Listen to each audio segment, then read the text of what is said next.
After 4 months without affection, my wife said, "Our love has cooled." I asked, "Who's Patrick?" And she went silent. 4 months. That's how long it had been since she last touched me like she meant it. I could count the kisses on one hand, and even those felt like petty, gentle, polite, lifeless gestures meant to keep things civil.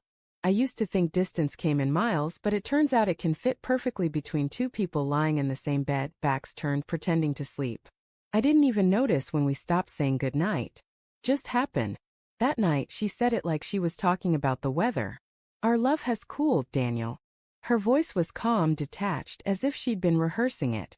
She was sitting at the edge of the couch, phone face down beside her, fingers nervously twisting her wedding ring. I remember the sting that ran through my chest.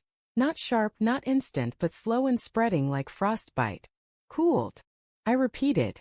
My throat was dry. "What does that even mean, Laura?" She sighed. "It means we've changed. I've changed. You've changed. Maybe this isn't the same anymore." I stared at her, searching her face for a crack, some flicker of emotion, but her eyes stayed on the coffee table. I wanted to shout, to ask if she remembered the woman who used to laugh so hard she'd snort, who dragged me to bed in the middle of the afternoon just because she missed me. But the words wouldn't come out. My voice felt locked somewhere behind my teeth. So instead I asked quietly, "Is there someone else?"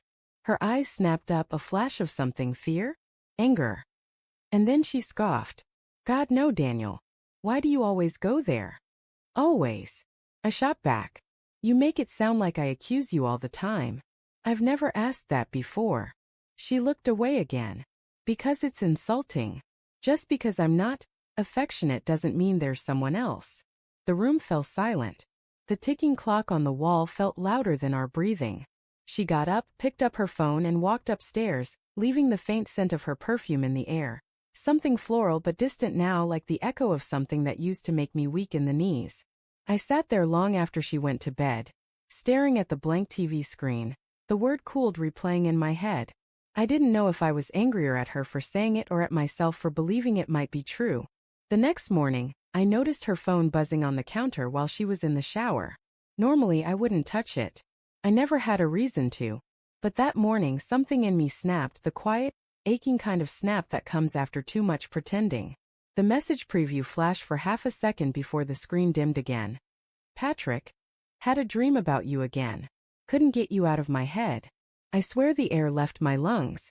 I just stood there, frozen, the sound of the shower running upstairs, steam drifting down the hall. My first thought wasn't rage, it was disbelief. I even laughed a little, like some idiot trying to convince himself there was a logical explanation. Maybe it was a joke. Maybe Patrick was a coworker who texted the wrong Laura. Maybe it was a mistake. But deep down I already knew. You can always feel when something sacred has been touched by someone else's hands. When she came downstairs wrapped in a towel, humming softly, I was sitting at the table with her phone in front of me. She stopped mid-step. "Why are you looking at my phone?" "Who's Patrick?" I asked. Just like that. Calm, quiet. She froze. The color drained from her face. Her lips parted, but nothing came out. Just silence. That silence told me everything. I didn't yell. I didn't throw the phone or demand explanations. I just stared at her, trying to memorize the face of the woman I thought I knew. She finally sat down, her towel slipping a little off her shoulder, and whispered, "He's someone from work." "Someone from work who dreams about you?" She flinched. "It's not what it sounds like." "Then tell me what it is," I said. My voice cracked. "Because right now, it sounds exactly like what it sounds like." She started crying. Not the guilty, dramatic kind. The real broken kind. That almost made it worse. Because it meant that part of her still loved me, just not enough to stop. "It started as nothing," she said between sobs. "We were both working late a lot and we'd talk about life, and you and I, we weren't connecting anymore. I didn't mean for it to happen." "Didn't mean for what to happen?" She looked at me like she was begging for mercy.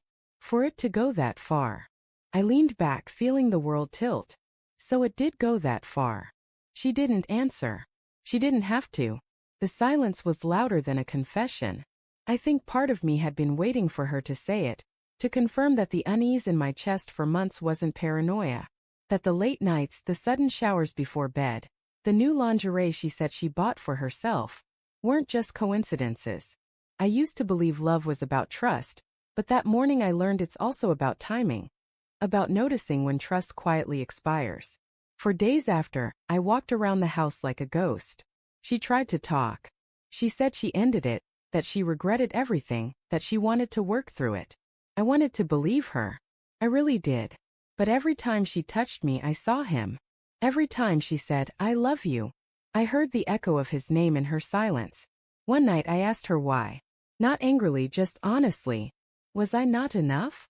She looked at me for a long time before answering. You were enough. You just weren't there. It stung because it wasn't entirely a lie. I'd been buried in work for months, thinking I was doing it for us, trying to build something solid for our future. But in chasing that, I'd stopped noticing her. And someone else did. Someone named Patrick. I started sleeping in the guest room, not out of punishment, but because I couldn't stand the smell of her shampoo on my pillow. I'd lie awake listening to her footsteps upstairs, wondering if she was crying or just relieved that the truth was out. We tried counseling. We tried dinners. We even tried pretending. But the thing about betrayal is that it's not just about sex or lies. It's about the memory it burns into you. You can forgive someone, sure, but you can't unknow what they were capable of. You can't unsee the silence that follows your question. Who's Patrick? For months later, she moved out. She said she needed to find herself, which I guess was her way of saying she didn't know who she was anymore. Wife, lover, mistake. I helped her pack, quietly folding the life we'd built into cardboard boxes. When she hugged me goodbye, I didn't feel anger, just exhaustion. Sometimes, late at night, I still catch myself reaching for her side of the bed. It's muscle memory, the ghost of comfort. And then I remember her silence, the one that said more than any apology ever could. Love doesn't always end in shouting or slammed doors. Sometimes it dies quietly for months without affection. A sentence that sounds like weather. A name you didn't expect to hear. I used to think betrayal was a single act. Now I know it's a slow fade, the moment you stop being someone's first thought. The moment their phone means more than your touch. The moment you ask, "Who's Patrick?" and they go silent. That silence, that's when love really ends.